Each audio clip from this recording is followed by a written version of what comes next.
Por ejemplo, una cosa es hacer un túnel aquí en la sierra donde tenemos montañas. Claro, buen suelo. Entonces el suelo ayuda. En Guayaquil, ¿qué sucedía? La cobertura no llegaba ni a 100 metros. Una obra, para que sea icónica, debe prestar un gran servicio, debe darle al usuario un sentido de pertenencia. Claro, el BIM lo que nos permite es hacer la construcción del proyecto digitalmente.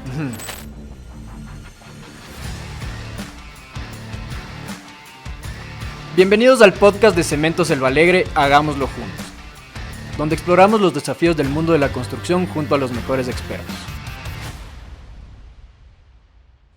Bienvenidos a un nuevo episodio del podcast Hagámoslo Juntos de Cementos Selva Alegre. Hoy estamos con un invitado súper especial que es el ingeniero Patricio Sánchez, gerente de proyectos de una de las constructoras más importantes del país como es Semaica. Patricio, muchas gracias por venir. Quisiera que primero nos cuentes un poquito acerca de tu trayectoria. Eres ingeniero civil y cómo llegaste a trabajar en Semaica. Sí, muy buenas tardes. Sí, efectivamente mi profesión es ingeniero civil. Tengo una maestría en ingeniería estructural y una certificación como gerente de proyectos, un PMP. Entonces yo llegué a Semaica hace 30 años, ¿sí?, en calidad de residente de obra. ¿Cuál era el primer reto que me dieron? Construir el Hotel Marriott, la estructura del Hotel Marriott. Como residente ya, no como residente de obra, sí, son 30 años atrás. Entonces, mi contrato inicialmente era para 2 años, pero las cosas se dieron, fluyó la química entre la empresa, mi persona, la alta jefatura, y han pasado ya 30 años. 30 años desde que comenzaste. Ajá. Entonces tienes un montón de experiencia que... El tema que vamos a ver hoy, Inges, es la parte del plano a la realidad, los retos de las grandes obras que transforman ciudades y mejoran las vidas. En estos 30 años que vas trabajando con Semaica y haciendo proyectos importantes en la ciudad, ¿qué significa para ti liderar la construcción en obras tan emblemáticas para el país? Bueno, para que las obras lleguen a feliz término, efectivamente, como tú lo dices, hay que liderar, ¿no es cierto? Hay que ganarse la confianza, sobre todo del personal que esté ejecutando la obra. Ejecutar obras no es simplemente meter maquinaria, meter materiales, sino el personal que ejecuta la obra y aprovechar ese talento humano, enseñarle a ese talento humano también, formar equipos de trabajo colaborativos, y ahí es como fluyen las cosas. Ese liderazgo hay que tener. Total, siempre que me preguntan a mí cuando yo hago mis videos y todo en redes, me preguntan, Inge, ¿qué consejo me daría para cuando ya salgo a trabajar?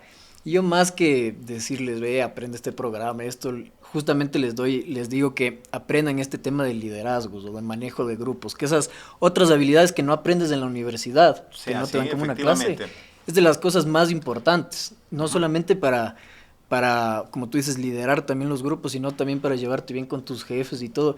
Esa relación que vayas haciendo tanto con los maestros como con ingenieros, arquitectos, es lo que te hace mantener en el tiempo, y como tú dices, gracias a eso también, esa química que tuviste ahora estás 30 años. Hay que hacer que la relación fluya. Sí, ¿no? Al momento que la relación fluya, todos tenemos confianza que vamos a hacer el proyecto, que vamos a llegar en las fechas, la cosa fluye. Sí. Eso es lo más importante, tener confianza entre todos. Total. Y a lo largo de tu trayectoria has estado en obras súper importantes. No sé si nos puedes contar un poquito de cuáles han sido las más grandes que has estado. Sí, voy a citar algunas. La construcción del Hotel Marriott en la ciudad de Quito. Participé también en la construcción de los túneles del Cerro del Carmen y Santana. Es un proyecto complejo, tenía túneles, tenía vialidad, pasos a desnivel, intercambiadores, obras de drenaje para que no se inunde el centro de Guayaquil, semaforización inteligente en ese tiempo. Estamos hablando del año 2000, ¿no?, cuando se construyeron esta fase de los túneles en Guayaquil. Unas obras que las recuerdo con mucho cariño, las presas de Mula Corral y Chiquiurco en la provincia de Tungurahua. Obras retadoras, construir con todo el tráfico de Quito y toda la presión del comercio que hay alrededor, el intercambiador de las bañistas y el intercambiador del ciclista. ¿Sí? Obras, otro tipo de obras, parques industriales, estamos a la fecha terminando Itul Park, Ajá. que es uno de los mejores centros logísticos que va a tener la capital.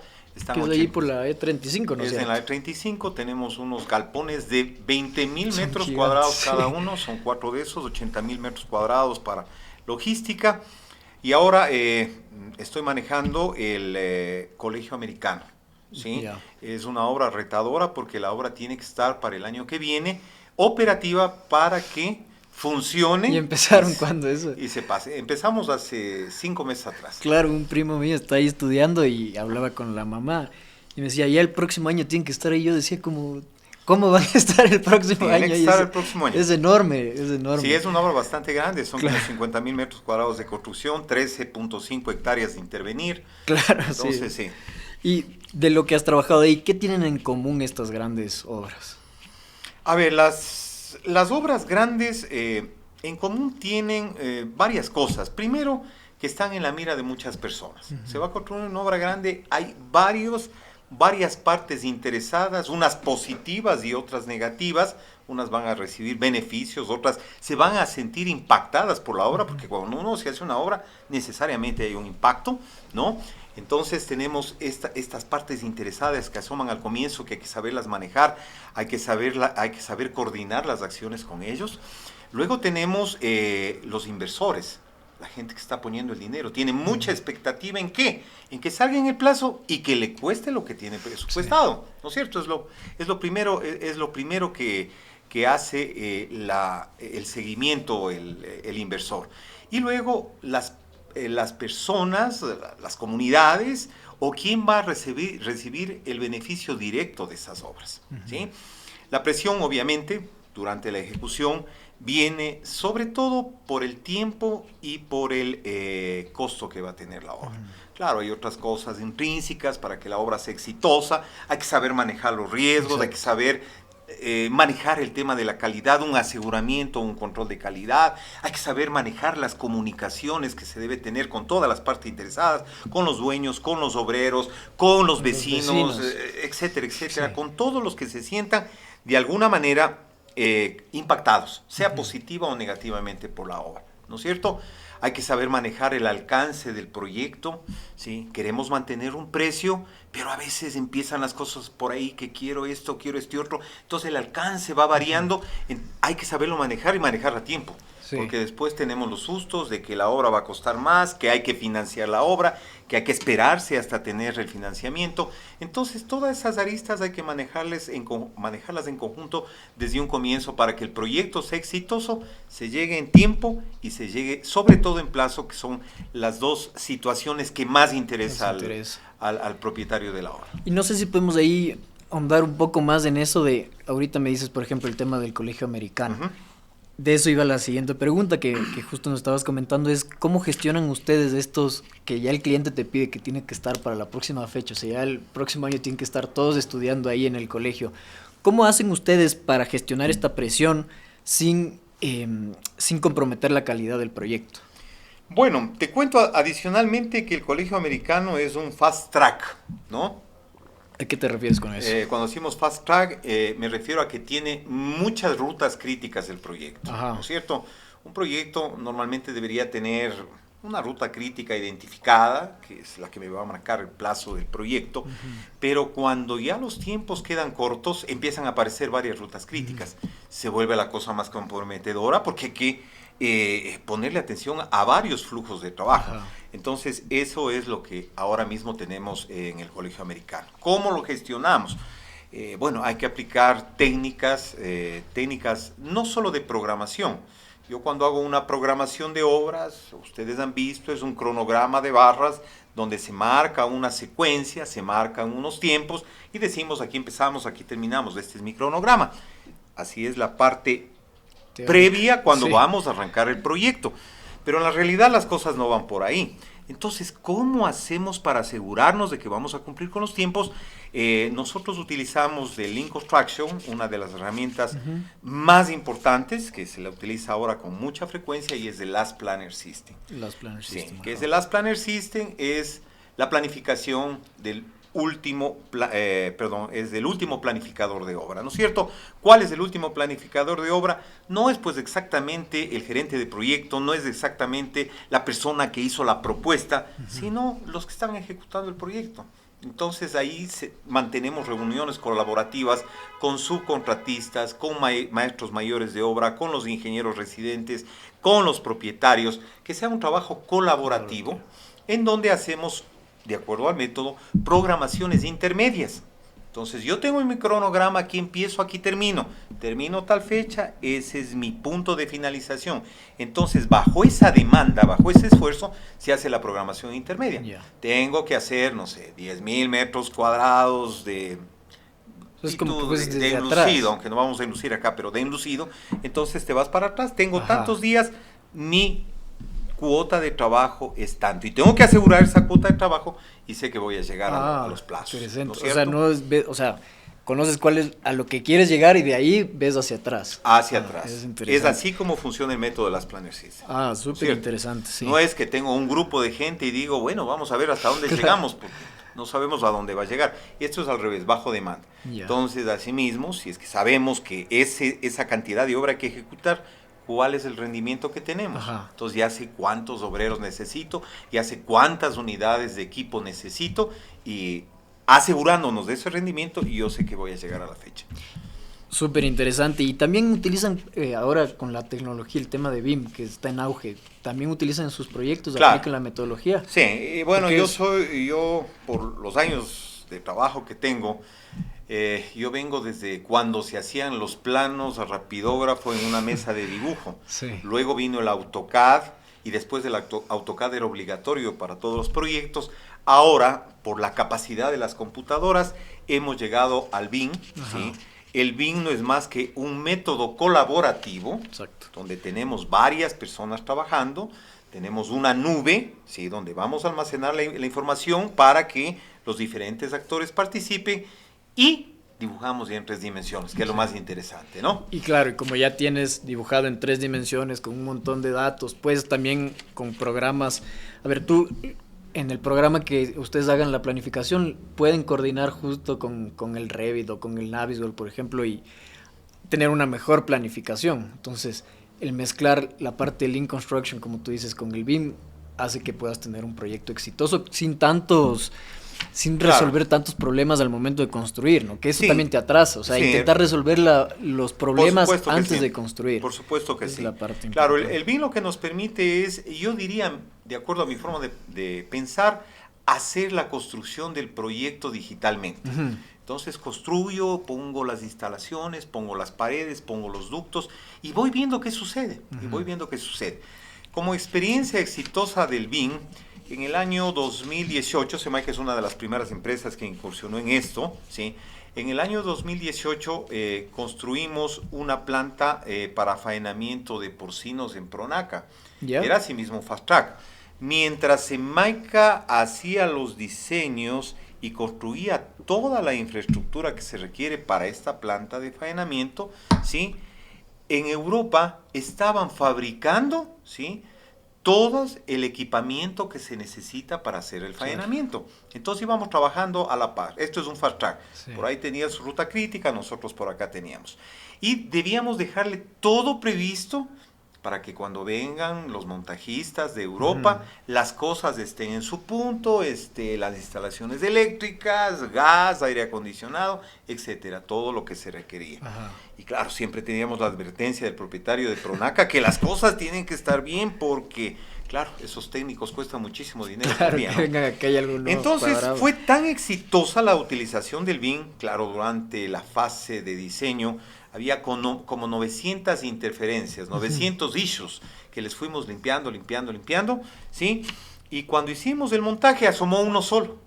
Y ese uno solo, ventajosamente, no nos correspondía a nosotros, fue un mal dato que nos mandaron de Europa. Entonces, fue el proyecto exitoso, fluyó, las cosas llegaron a tiempo, y ahí se puede ver la ventaja de utilizar esta metodología. Realmente BIM es metodología, no solo es dibujar en 3 dimensiones, sino metodología participativa, colaborativa de varios actores. En este caso estaban en Europa y nosotros estábamos aquí en el Ecuador. Sí, totalmente. Es súper necesario para los nuevos proyectos y más que nada para los grandes proyectos. Y eso Así es. va a la siguiente pregunta. Nos contabas que habían hecho de estos intercambiadores, Ujú. que esto afecta más que nada al tráfico de la ciudad. Es lo que conversábamos hace un rato, nosotros a veces en la ciudad nos quejamos de que no se hacen obras y cuando empiezan las obras también nos quejamos de que no hay una buena planificación y que se hace un montón de tráfico, la ciudad se vuelve loca. ¿Cómo, qué estrategias hacen ustedes para mantener la ciudad en movimiento mientras construyen? ¿Cómo fue en este caso los A intercambiadores, ver, por ejemplo? los intercambiadores, primero tuvimos contacto con la gente del municipio, de vialidad del municipio, ¿sí? Sobre los flujos de tráfico que tenemos y cómo vamos a enfrentar. Entonces, necesariamente, y nos funcionó bien a nosotros, si iba a intervenir una parte de la vía, ¿no es cierto? Ujú. Yo no podía reducir el número de carriles porque iba a generar un taponamiento, Claro. me iba a ganar enemigos durante la construcción. Entonces, si yo intervenía una parte de la vía, tenía que abrir otra. Entonces, ¿qué hacíamos? Provisionalmente eliminábamos parterres, ¿sí? Ujú. Asfaltábamos el sitio donde están ubicados los parterres, señalizábamos y por ahí nos íbamos acomodando con el tráfico, ¿sí? Ya. Como anécdota, cuando hicimos el intercambiador del ciclista, ¿sí? Toda la parte de alcantarillado, los pozos los prefabricamos, ¿no es cierto? Y nosotros podíamos hacer ese trabajo en la Avenida de los Granados a partir de las 8 de la noche. 8 de la noche ya teníamos autorización del municipio, cerrábamos la vía, se iban los vehículos por la Avenida de las Azucenas, la Granados Ajá. quedaban para que intervengamos nosotros, hacíamos la excavación, ¿sí? Poníamos los pozos Pues, prefabricados, la tubería, hacíamos el sellado y compactábamos, ¿sí? Bajaban estos pozos incluso hasta con la tapa. ya. A las 5 de la mañana teníamos una volqueta con asfalto y estábamos asfaltando. 6 de la mañana parece que no pasaba No pasa nada. nada. Cuando me llama un amigo y dice, mira, tengo una queja de una vecina que no le dejas dormir y no sabe exactamente qué está haciendo porque vivía en la Avenida de los Granados. Y le ha dicho, yo no sé qué hacen tus amigos, de noche abren un hueco y en la mañana le tapan. Ya. Entonces, sí, había que trabajar de esa manera y no impactamos en el tráfico durante Del tráfico. la intervención y construcción de los intercambiadores del ciclista y de las bañistas. Cuando ustedes llegan a una parte de la ciudad o del país, estas obras, si bien es cierto, después, cuando ya están listas, generan un cambio positivo, ¿no es cierto? ¿Cómo has visto, justamente, o sea, cómo has visto que han reaccionado las comunidades a los cambios, tanto durante la construcción como después de la construcción? Bueno, ya cuando las obras prestan ya su real servicio, pues ya las cosas cambian el ánimo de los usuarios, se dan cuenta cómo está funcionando la cosa y tienen realmente mucho impacto. Por ejemplo, en este caso de los intercambiadores, te mejoramos la movilidad. Bueno, el intercambiador de las bañistas se construyó en el año 2012, en 6 meses. El intercambiador del ciclista lo construimos en el año 2014, en 7 meses, ¿sí? En ese tiempo era una verdadera solución al problema, Sí. ¿ya? Los carros fluían sin ningún inconveniente. Ahora hay un tráfico que ya, cuando tú realizas una obra, también hay un tráfico que empieza, dice por ahí, la cosa es más rápido y también hay un tráfico Claro. nuevo que se empieza a introducir ahí, ¿no? Pero ves la satisfacción de la gente, dice, antes me demoraba 14 minutos, ahora me demoro 3 minutos en pasar, ¿sí? Desde el cementerio, en el caso de las bañistas, desde el cementerio Monte Olivo hasta la avenida Eloy Alfaro. Sí. Entonces, ayuda. Pero más impacto, más me impactó y le tengo más cariño a las presas que hice en Ambato. Sí, eso nos puedes contar un poquito. Sí, las presas que hicimos en Ambato eran unas presas reguladoras de caudales, Ya. ¿no? Entonces Ambato, bueno, sobre todo la provincia del Tungurahua, no solo Ambato, siempre ha tenido un déficit de agua. Entonces estas presas, ¿qué finalidad tenían en época de lluvia? Almacenar, ¿sí? Cada una Ya. de las presas almacena cerca de 4 millones de metros cúbicos, almacenar agua para cuando venga la época seca, Aquí. regular el caudal, abrimos válvulas y tenemos el caudal que corre. Entonces eso fue muy importante cuando yo llegué en Ambato en el año 2003 a construir estas presas. Ambato, la ciudad, adolecía de problemas de agua potable. Ya, Porque, ¿qué pasaba? Cuando era verano, no había agua. claro. Y cuando era invierno, venía el agua totalmente mezclada con tierra, con lodo y cosas, tampoco podían potabilizar. Entonces, estas presas ahora permiten, llevan directamente desde las presas con tubería las plantas potabilizadoras, le permitió a Ambato evitar ya los cortes de agua, por un lado. Y por otro lado, el agua esta, ¿sí? Se va a través del proyecto Ambato Huachipelileo a dar riego a las tierras de Salazac, hacia el otro lado de Sí, claro. de la ciudad de Ambato.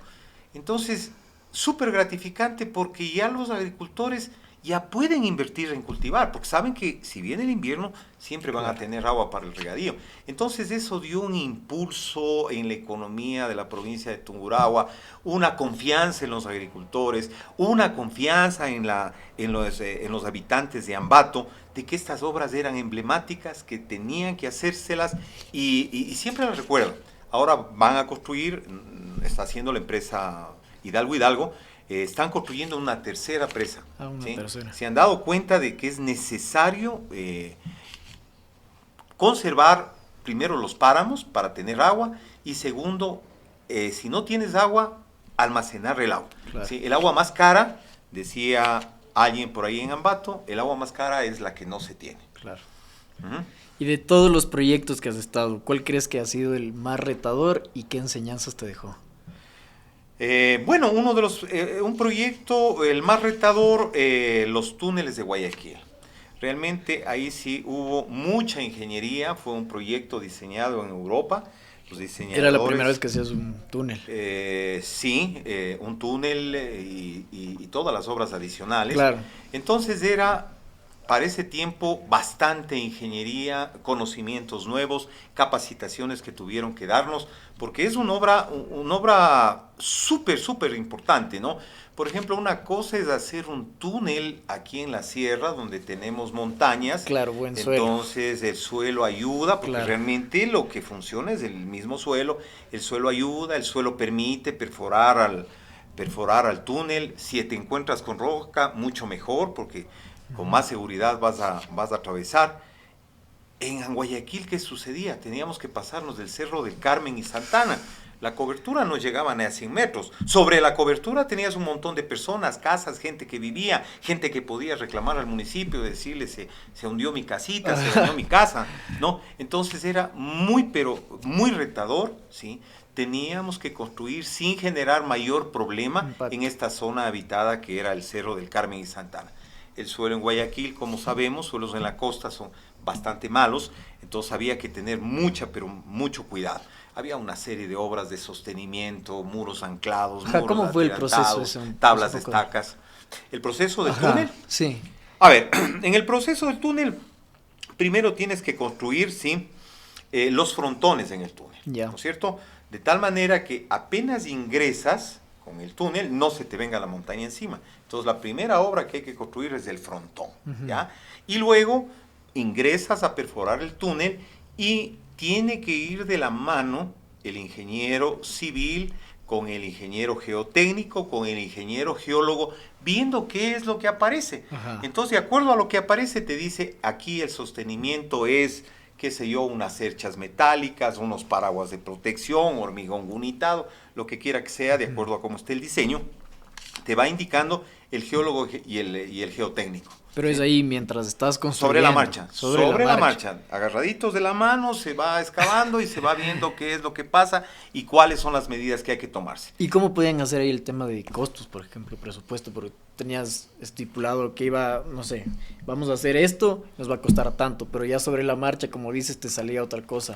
A ver, en Guayaquil, como te digo, era los cerros que ustedes deben conocerlos, ¿sí?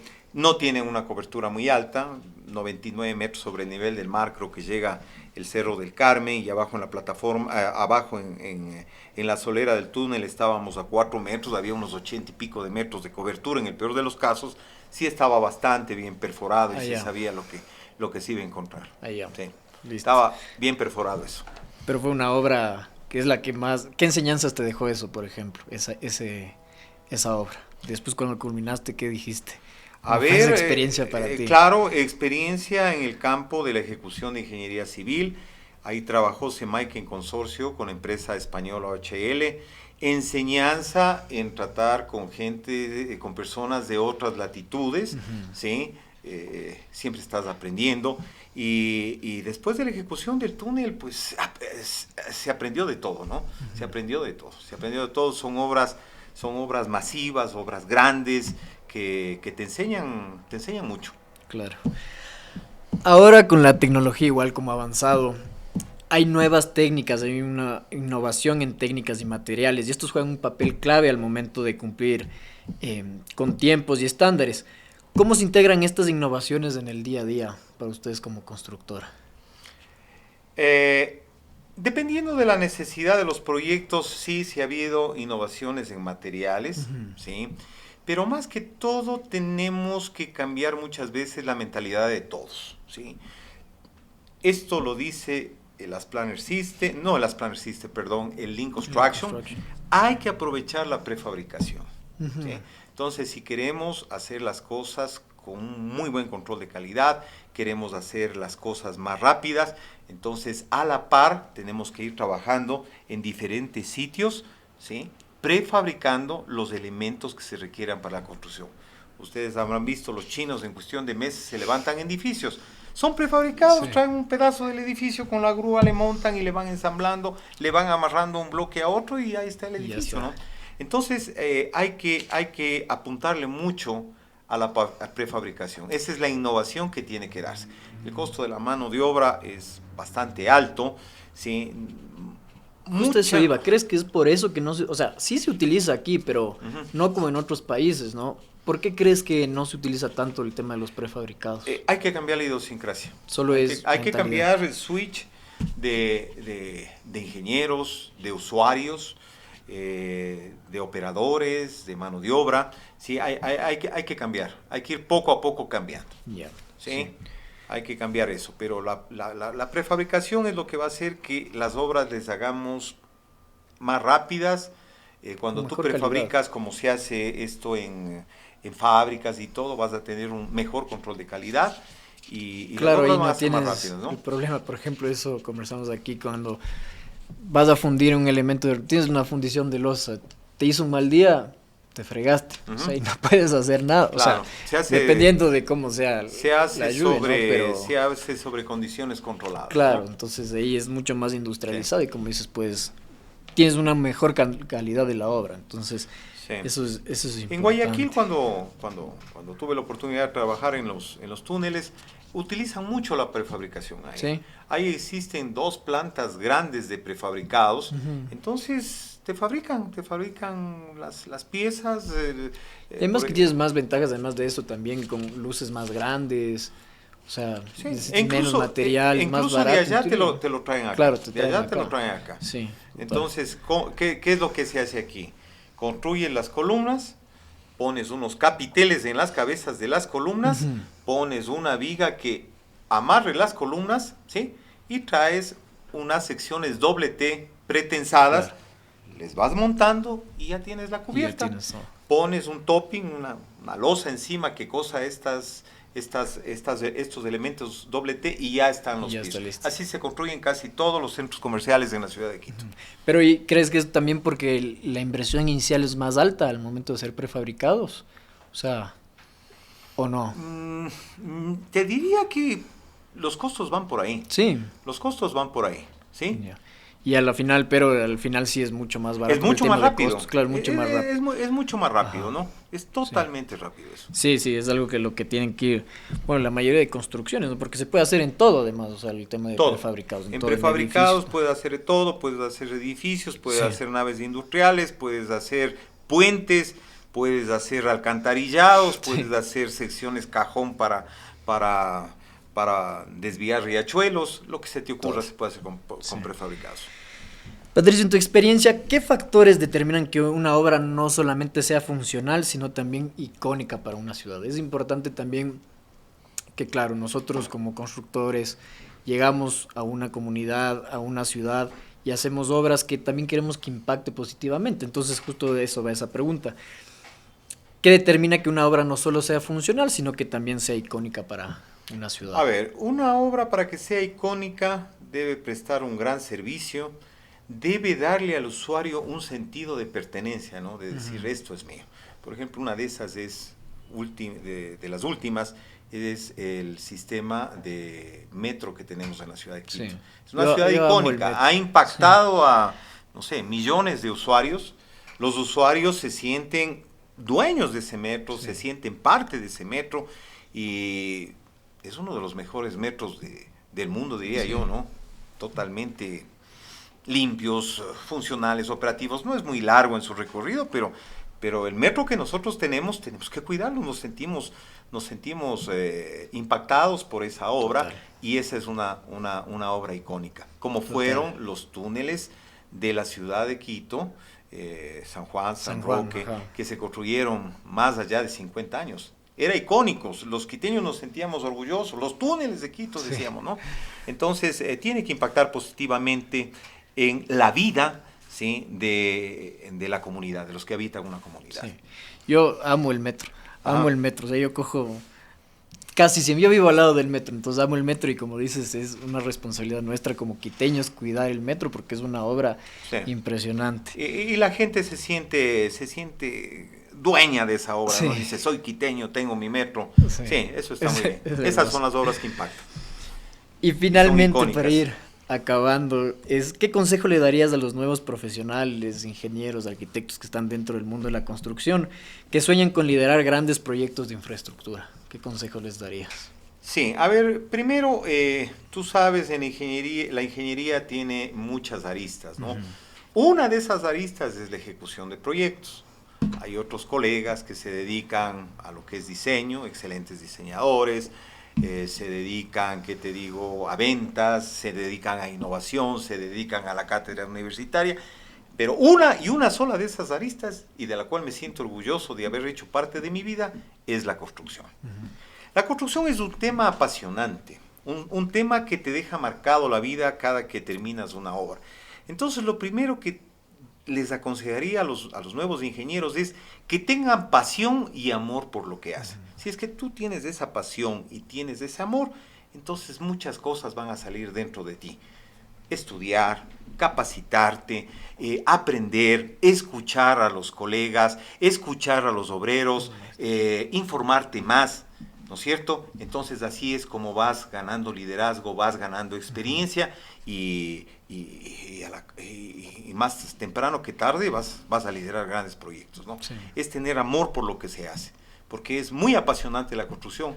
Es algo nuevo todos los días. Claro, es Todos los días, una no te aburres. situación que a veces te agobia, te llena de problemas, mucha satisfacción cuando ya esos problemas han sido resueltos, pero las obras que uno va haciendo, como yo les digo a mis ingenieros jóvenes, les digo a los obreros, son obras que tienen que quedar para muchos años.